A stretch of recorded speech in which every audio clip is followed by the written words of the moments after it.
I don't know about you guys, but that congressional forum was pretty awesome. I really enjoyed it. And thank you to all the congressional candidates for coming out and donating their time.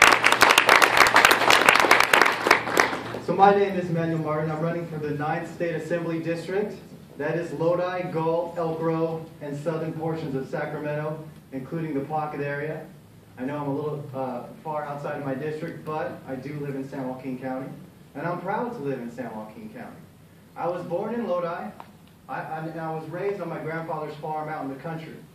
I started working at the age of 12 years old. In my family, if you wanted to buy something, and at the time I wanted to buy the Nintendo 64, you had to work for it. So I told my dad I wanted the Nintendo 64, and he said, tough luck. So I told my grandpa I want to work, and he said, all right, I got a job for you. So we did one lap around a field in a swather. Who knows what a swather is? For those that don't know, it's a gigantic lawnmower that cuts 14 feet wide swaths at a time, and at the time it was costing about $75,000. And we did one lap around the field, and then he got out of the cab and left. And I was left all alone. And I cut that field, and I cut, maybe the lines are a little squirrely at first, but in the end, I cut that field straight. And that was a lesson in responsibility. It was a lesson in accountability. And it was a lesson that I loved, and I conquered. And I worked on my grandfather's farm until I was 21 years old.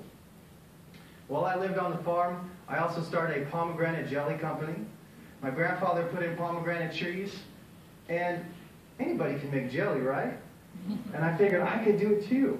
And when I went around to the grocery stores, I noticed that nobody had pomegranate jelly. And this is when Palm Wonderful was getting really popular. I'm a free market type guy, and I saw a niche in the free market, so I went after it. I started the company. I had a pomegranate jelly, a pomegranate Merlot jelly, and a pomegranate strawberry marmalade. I was in Whole Foods and Food for Less and numerous other stores. I shut that company down to go back to school and get a degree in business management. And I was also the founder and chairman of the Stockton Tea Party Patriots. I believe in the Tea Party and what they stand for. They stand for fiscal responsibility, free markets, and constitutionally limited governments. Now, what's wrong with that?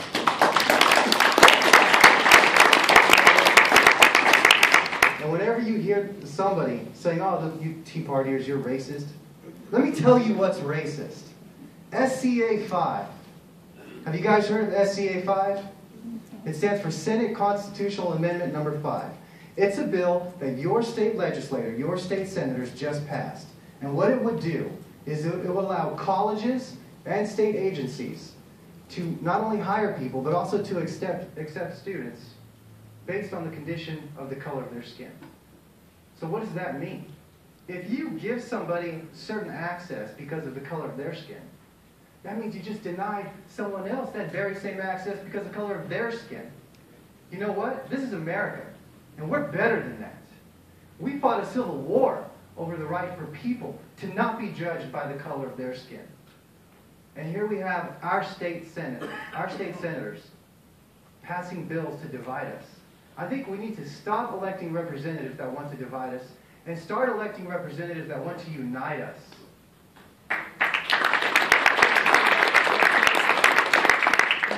I'm getting short on my time, so I just want to end with a little exercise.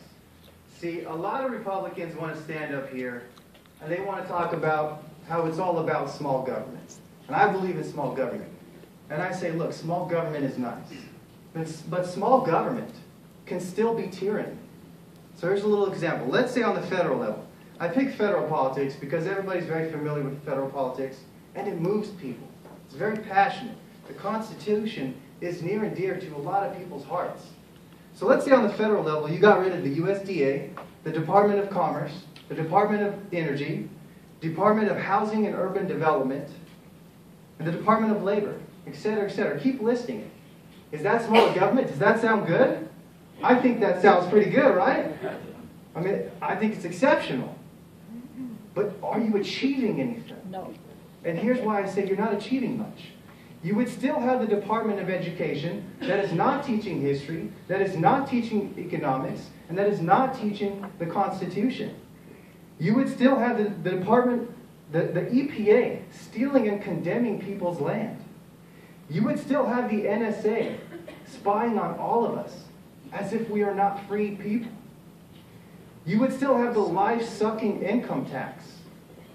And you would still have the IRS shutting down political organizations that are fighting for the right to live free. My friends, government's job is not to provide life, liberty, and property, but to protect it. Thank you.